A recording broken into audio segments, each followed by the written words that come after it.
Hello and welcome to this week's edition of Scoba Sports. And can you believe it? Our first actual live show of the year after last week's show had to be pre-recorded. I'm Harrison Simeon. And my name is Amelia Chavez. After some technical difficulties, we are back and excited to bring you some news about the upcoming Rocky Mountain Showdown, volleyball, soccer, and so much more. We start off with the football team's brutal defeat to the Nebraska Cornhuskers last Saturday, and I made the trip to Lincoln along with 4 other past and present SBS compadres. Here's Trent Finnegan and I with the recap. What's up? I'm Harrison Simeon alongside Trent Finnegan for Scoba Sports, and it has been over a decade since the Nebraska Cornhuskers have defeated the Colorado Buffaloes. But tonight in Lincoln at Memorial Stadium, that streak came to a close as Nebraska defeated the Buffs by a score of 28-10. And Harrison, story of the game, battle in the trenches. Nebraska sacked Colorado 6 times tonight, losing total of 41 yards. Nebraska also ran the ball wherever they wanted in that first half. CU provided no resistance in the run game whatsoever. Dylan Raiola and that Nebraska offense jumping out to a 28-0 halftime lead was just too much for the Buffs to overcome in that second half. Buffs looked a lot like they did in 2023 with Shedeur running for his life and not able to establish a run game. Buffs ran just one designed running play in the first quarter, unable to get anything going. They're going to need to fix that going into Fort Collins next week if they want any chance against the Rams of Colorado State.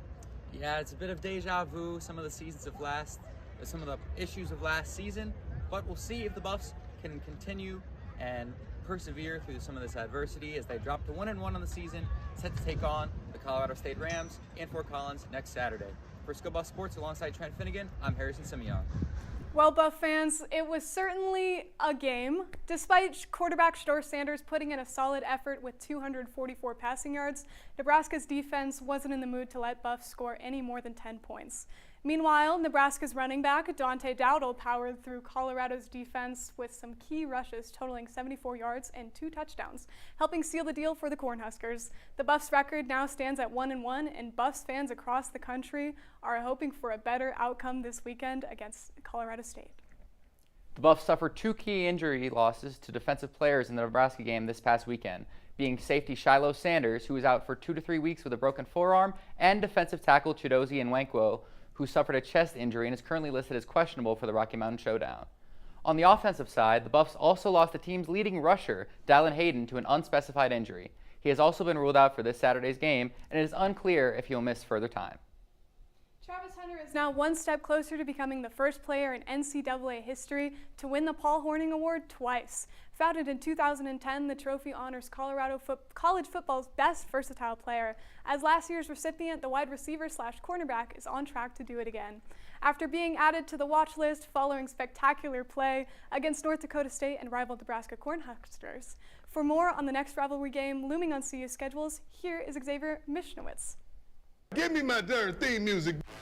The Colorado Buffaloes face off against their in-state rival, the Colorado State Rams, for the 93rd time on Saturday.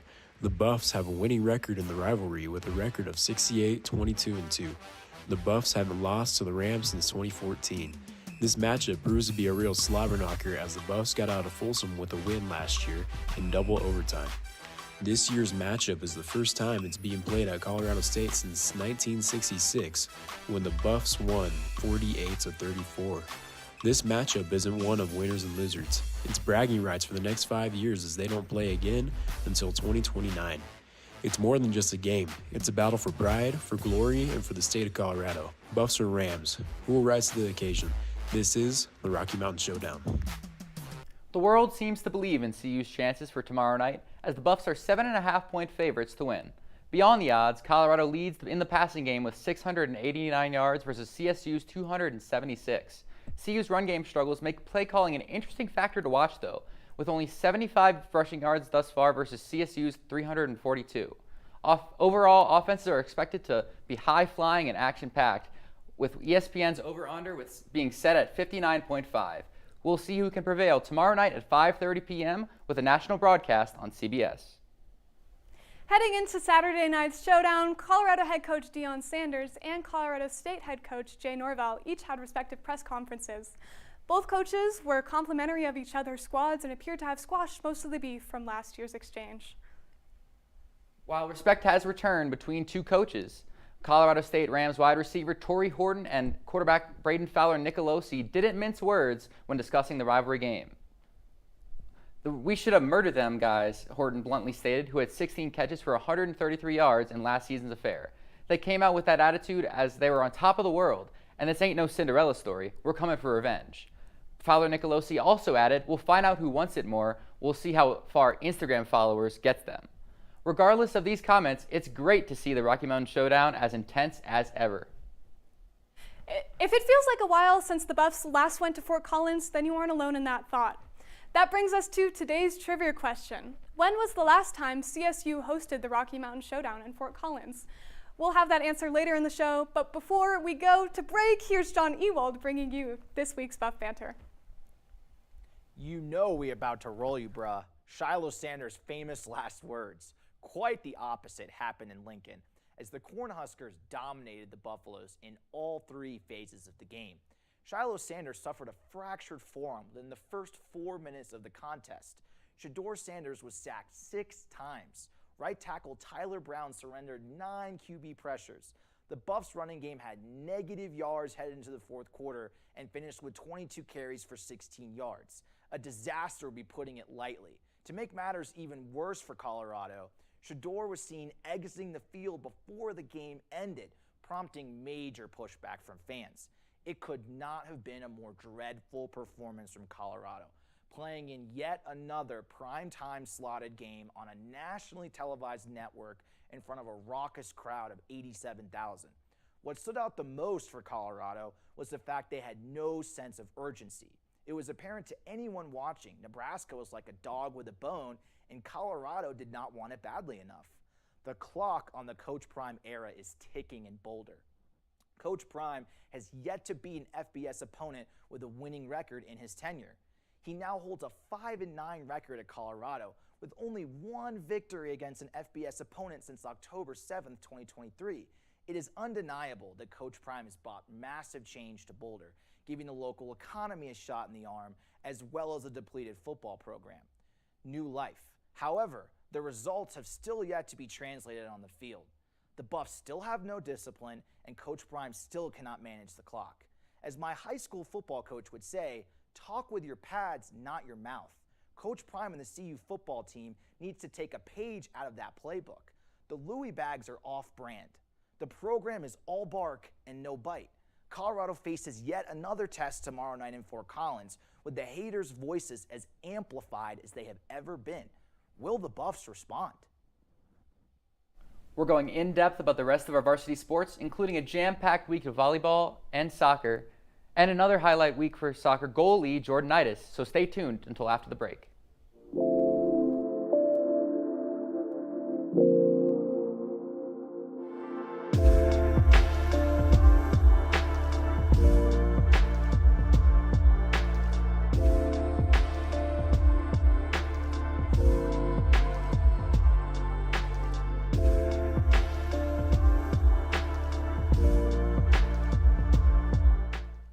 CU volleyball had an action-packed last weekend at the Buff Classic here in Boulder. These matchups were against Georgia, Fresno State, and Washington. The Buffaloes beat both Bulldog squads, first Georgia with a 3-2 win, and then Fresno State a day later, 3-0. But the Buffs couldn't quite be kings of the kennel. Colorado's hope at an undefeated weekend came down to just 1 point, with a heartbreaking loss to the Washington Huskies on Sunday. The Black and Gold captured the first 2 sets, but then collapsed, allowing a Husky rally and falling 2-3. On Wednesday night, CU returned to action to take on Northern Colorado, falling in a frustrating 5-set contest. For more on the loss, here's Brittany Garcia. Hello, my name's Brittany from Skill Buff Sports, and the Bears defeated the Buffs 3-2, and the last set was very non-existent as the backcourt was not communicating and balls fell everywhere onto the ground. And Anna Burlovich scored 15 kills total tonight, which was our leading kill scorer, and Sarah Morton had 15 digs that night. And we'll be back at the CU Event Center on Friday night against UC Irvine to start off the Buffs Invitational. This is Brittany from Skill Buff Sports. The Buffs are coming off a hard-fought loss on Wednesday and are now looking to turn it around as they host the Buffs Invitational this weekend with games against UC Irvine, Cal, and Wyoming. The UC Irvine Anteaters and the Cal Golden Bears are coming into these matches with 4-2 records and on winning streaks. Wyoming comes in playing strong, sporting a 5-0 record, while CU sits at 4-3. Playing strong volleyball in last weekend's Buff Classic. This is the last time we spoke with you all. The Buffs soccer squad has taken part in 2 matches. The first was last Sunday against Weber State. The Buffs won that match 2-0 in a really good showing from sophomores Ava Priest and Hope Leba, both of whom found the net Sunday afternoon. Following that, the Buffs opened conference play with a road contest against Kansas State on Thursday night. In a 1-0 victory, Buffs goalkeeper Jordanitis continued her shutout streak, extending it to 5 matches. She has not given up a goal in 519 consecutive minutes and counting. Colorado's Jordanitis was awarded the Big 12 Goalkeeper of the Week for the 2nd time this season. She has started every game this year for the Buffs and is currently on a 5-game shutout streak. Nitis has been a brick wall in goal for the Buffs, helping them get a hot 7-1 start. This is Nitis' 5th career Goalkeeper of the Week award, including both Big 12 and Pac-12 honors. After the Weber State win, the Buffs unusually slipped to the number 19 position in the rankings, barely being overtaken by Pepperdine. However, the Buffs remain one of several teams nationwide to maintain a 6-game win streak at any point this season. On top of that, they're among even fewer teams currently riding a streak of 6 consecutive wins. CU women's soccer looks to continue their hot streak when they take on Oklahoma State next Thursday. This is a big game as Oklahoma State is currently ranked 4 spots ahead of CU at number 15. Oklahoma State has not allowed a single goal this season. However, CU has a good chance to change that. It will be OK State's toughest match so far.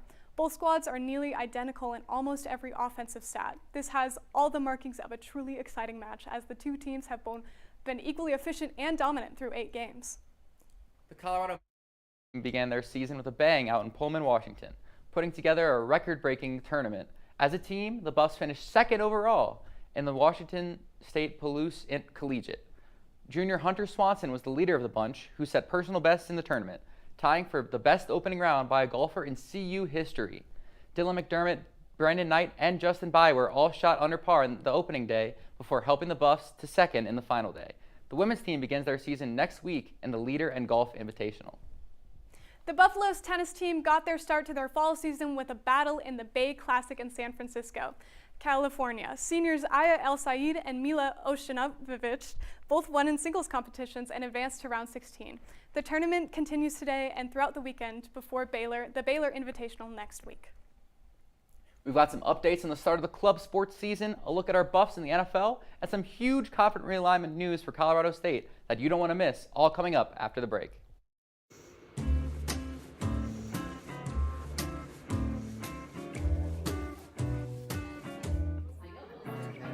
Who wants to do basketball? Who wants to do football? Who wants to do soccer? Who wants to do volleyball? That's so sick. Videography. Anyone want to do that?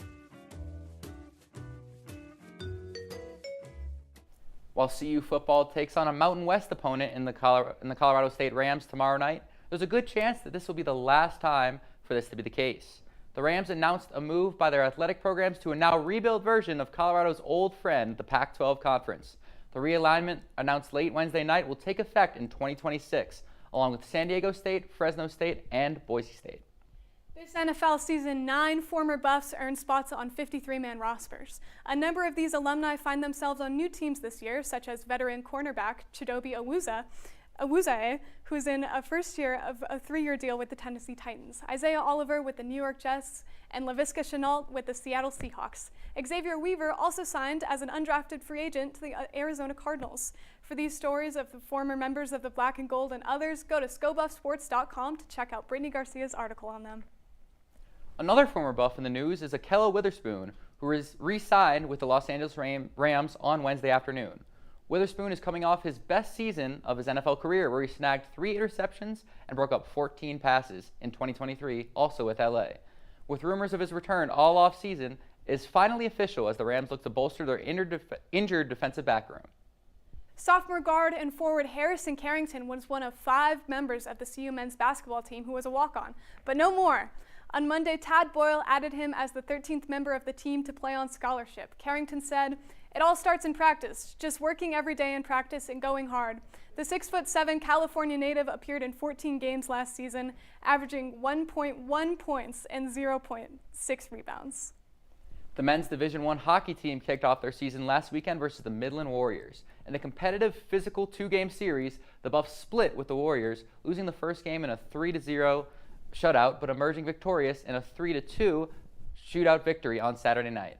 Now, in just 1 hour, the Buffs will face off against the Central Oklahoma Broncos.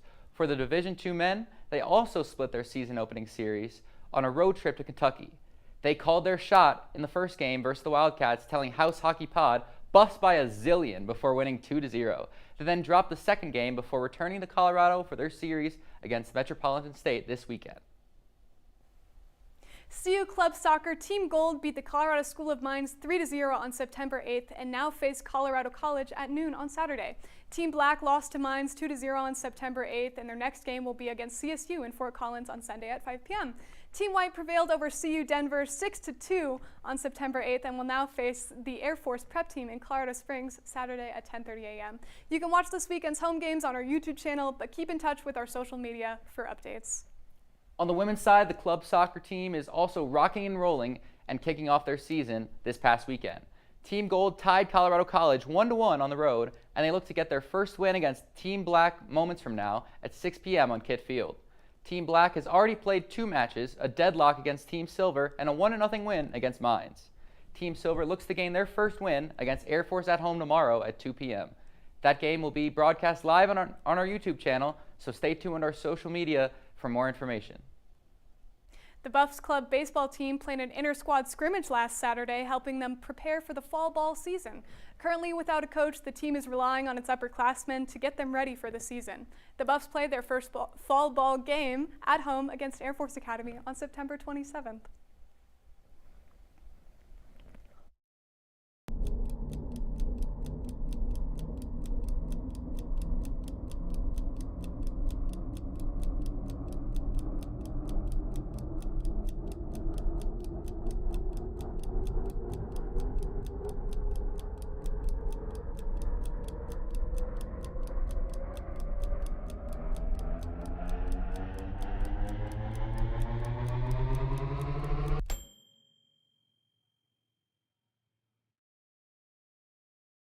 Even though one of our videos made it to ESPN's Bleacher Report and more, our tweet of the week belongs to former Buff Jalen Sherrod. The CU legend hit the first three-pointer of her WNBA career this week. And instead of saying Kobe, as most would, she thought of her former teammate and Colorado's all-time three-point maker, Frida Foreman.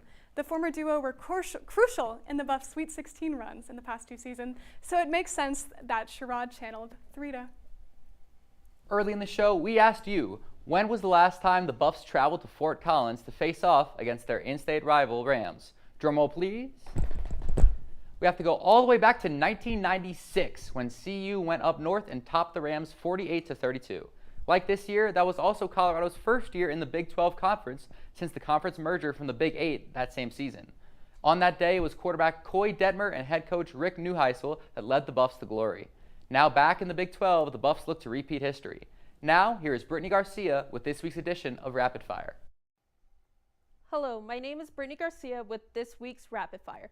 This weekend is very packed, so starting Friday with the tennis team is continuing the second day of the Battle of the Bay Classic, which occurs in San Francisco. This will go through the weekend until Sunday. And just in 1 hour, the women's team Gold Club soccer team will be facing off Team Black at Kittredge Field. Then our Division I hockey Buffs will be here at home at the Rec Center, both Friday and Saturday night at 7 p.m. And we'll be facing off Central Oklahoma, and we'll be live streaming both of those games, both of those nights on our YouTube. Then Buffs Volleyball will be hosting the Buffs Invitational this weekend, which will start tonight against UC Irvine at 7 p.m. Then the Buffs will face California at Saturday at 6. Then the last game the Buffs will face Wyoming at 1 p.m. on Sunday. All of these games will be at the CU Events Center. Going into Saturday, then the men's club soccer team will face off Colorado College starting at 12 p.m. at Kittredge Field. Then following up that match, women's club soccer will be facing Air Force Prep at 2 p.m., then Colorado Mesa at 4. Then Buffs football will be traveling to Fort Collins to face Colorado State for the Rocky Mountain Showdown. Kickoff will start at 5:30 Mountain Time and can be watched on CBS Sports or Paramount Plus. And Sunday, the women's club rugby team will be facing off Colorado State at 2 p.m. Located at Lower Practice Fields. Well, that was a whole bunch of sports that are just happening this weekend. That's all I got for Rapid Fire. I'm Brittany Garcia, and back to you guys at the desk. That's all we have for today. Stay tuned for the Rocky Mountain Showdown tomorrow and the rest of this weekend's upcoming sports. Quite frankly, I can't wait. And just remember, you heard it here first.